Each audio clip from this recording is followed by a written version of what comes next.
In the bustling heart of one of Nigeria's capital cities, there lived a young woman named Ibukun. At 35 years old, Ibukun was the picture of brilliance and beauty. Her light skin glowed like the morning sun, and her eyes sparkled with intelligence. She had grown up in a loving Yoruba family where she was taught the values of hard work, respect, and faith. Ibukun's academic journey was a testament to her brilliance. She had graduated from the university with top honors and proudly completed the one-year compulsory National Youth Service Corps (NYSC) program, serving her country with dedication. Despite her accomplishments, there was one thing that eluded her: a husband. Many men were drawn to Ibukun's beauty and intelligence, and she had her fair share of boyfriends over the years. But for a reason unknown to her, none of these relationships ever led to marriage. It was as if a dark cloud hovered over her loved life, keeping true happiness just out of reach. This led Ibukun to believe that she might be cursed, and the whispers of her friends and family only deepened her fears. Desperate for a solution, Ibukun began seeking help from men of God. She visited one pastor after another, hoping that her prayers would break the curse that seemed to plague her life. But instead of receiving the help she so desperately needed, Ibukun found herself in the hands of deceitful men who were more interested in her beauty than in her soul. These fake prophets and pastors saw Ibukun as nothing more than a prize to be won. They promised her deliverance, but their true intentions were far from holy. One by one, they tried to take advantage of her vulnerability, each believing they could deceive her without consequences. But none of them knew the dark secrets that surrounded Ibukun's life. Ibukun had a spirit husband, a powerful, jealous entity that had claimed her as his own in the spiritual realm. The spirit husband was the true reason for her failed relationships, as he would not allow any other man to claim Ibukun. And when the fake pastors began to toy with her life, the spirit husband grew angry. The first pastor who tried to deceive Ibukun found himself facing strange and unexplainable misfortunes. His church began to crumble, and his congregation left in droves. He was publicly disgraced and forced to flee the city. The second pastor even experienced even worse. During one of his services, he suddenly lost his voice and was unable to preach. The spirit husband's wrath was growing. The third pastor, who had promised Ibukun the word, was struck by mysterious illness that no doctor could cure. His once thriving ministry collapsed, and he was left to wander the streets in shame. And the fourth pastor, who had boasted of his power to break any curse, met the most terrible fate of all. His church was consumed by a fire that started without warning, and he barely escaped with his life. Each of these pastors had underestimated the power of Ibukun's spirit husband. They thought they could play with fire, but they had no idea of the storm they were inviting into their lives. And as the spirit husband continued to unleash his fury, Ibukun began to realize that her search for a solution had only brought more pain and destruction. But the story doesn't end there. The spirit husband's wrath is not yet spent, and the secrets of Ibukun's life are still waiting to be uncovered. The first pastor's downfall. Pastor Ade was a man known for his charisma and powerful sermons in his church. The House of Lights was filled every Sunday with people eager to hear him speak. With his booming voice and confident strides, Pastor Ade had built a reputation as a man of God who could solve any problem. When Ibukun first walked into his church, he saw not just another troubled soul, but an opportunity. Ibukun approached Pastor Ade after the service, her heart heavy with the weight of her struggles. She explained her situation, how no man could propose to her despite having many suitors, how she felt cursed, and how she was desperate for deliverance. Pastor Ade listened, his eyes scanning her with interest. He assured her that her problems were nothing he couldn't handle. The Lord had already revealed your victory to me, he declared with a smile, but in his heart he had other plans. Pastor Ade invited Ibukun to a special prayer section claiming that it would break whatever curse was upon her. When she arrived at the church, the atmosphere was different, the lights were dimmed, and the air was thick with the smell of incense. Pastor Ade led her to the altar, where he began to pray in a loud, commanding voice. But as he prayed, his words became less about God and more about her beauty. He began to speak of how blessed he was to have her in his church, and how fortunate any man would be to have her as a wife. Ibukun felt uneasy, but she pushed the feelings aside, focusing on the prayers. Then Pastor Ade suggested they move to his private office for more intense prayers. Trusting him as a man of God, Ibukun agreed. However, the moment they were alone, his true intentions were revealed. He began to speak suggestively, his hands reaching out to touch her. Shocked and horrified, Ibukun pulled away and fled from the church, tears streaming down her face. What Pastor Ade didn't know was that Ibukun's spirit husband had witnessed everything. That night, as Pastor Ade lay down to sleep, he was tormented by a terrified dream. In the dream, he was in his church, but it was not the grand, bustling place he was used to. The walls were crumbling, and the pews were empty. He heard a voice, deep, deep and filled with rage, calling his name. Ade. The voice thundered, "You have touched what does not belong to you." Pastor Ade tried to speak to defend himself, but the words wouldn't come. Suddenly the ground beneath him split open, and he was swallowed into darkness. He awoke with a start, drenched in sweat, his heart pounding, but the nightmare was just the beginning. The following Sunday, Pastor Ade noticed something strange. His congregation, usually so lively, seemed distracted. As he preached, he felt a growing unease, a sense that something was terribly wrong. Then it happened. As he raised his hand to bless the congregation, he suddenly lost his voice. No sound came from his mouth. He tried again, but it was as if his throat had closed up. Panic spread through the church as people whispered among themselves, wondering what had happened. For days, Pastor Ade remained mute, unable to speak a single word. He consulted doctors, but they found nothing wrong with him. Desperate to turn to other pastors, hoping they could pray for him. But every time they laid hands on him, he felt a burning sensation that forced him to push them away. His once thriving church began to dwindle. Without his powerful sermon, people lost interest and stopped attending. Rumors spread that he had fallen out of favor with God, that he had been cursed. The donation that had flowed so freely began to dry up, and soon Pastor Ade found himself struggling to keep the church doors open. One night, as he sat alone in his empty church, the voice from his dream returned. "You have been warned," it said. "Never again touch what is forbidden." Terrified, Pastor Ade fell to his knees, begging for forgiveness, but it was too late.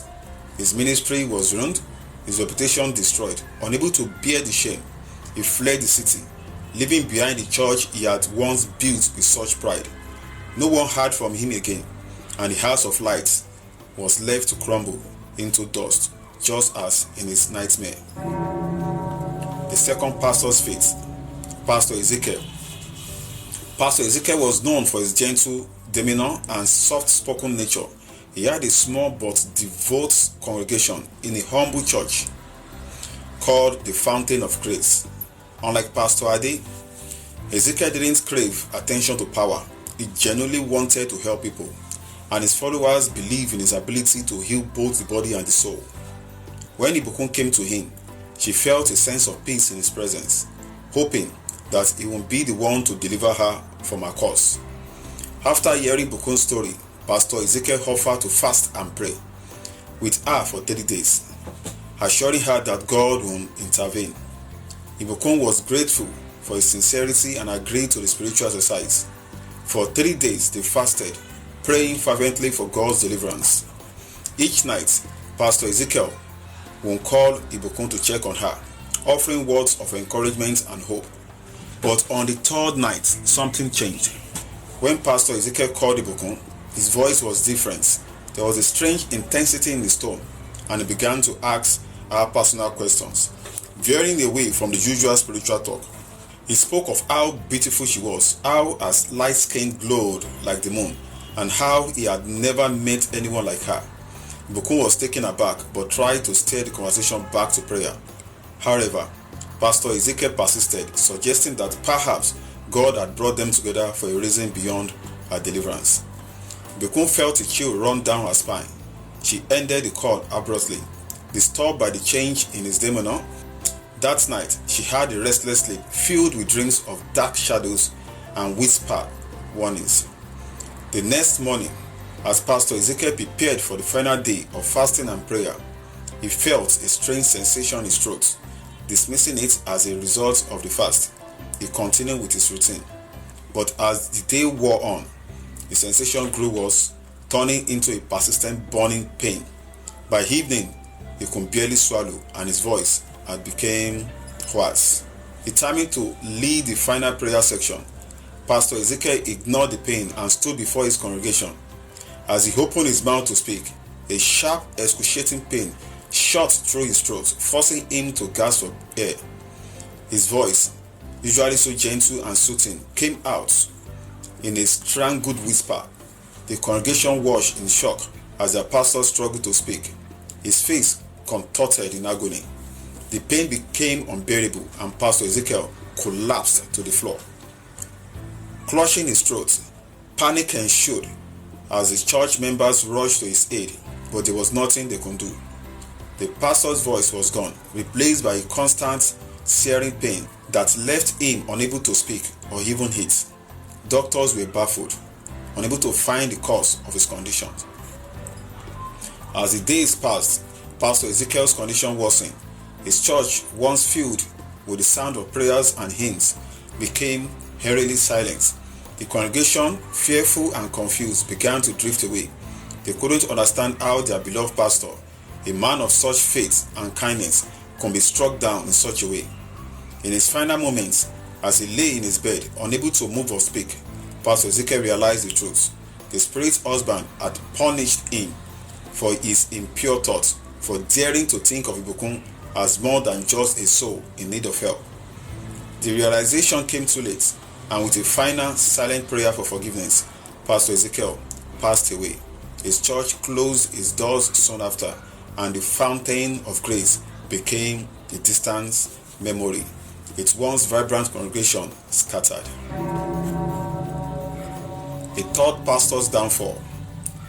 Pastor Solomon was a man of grand visions.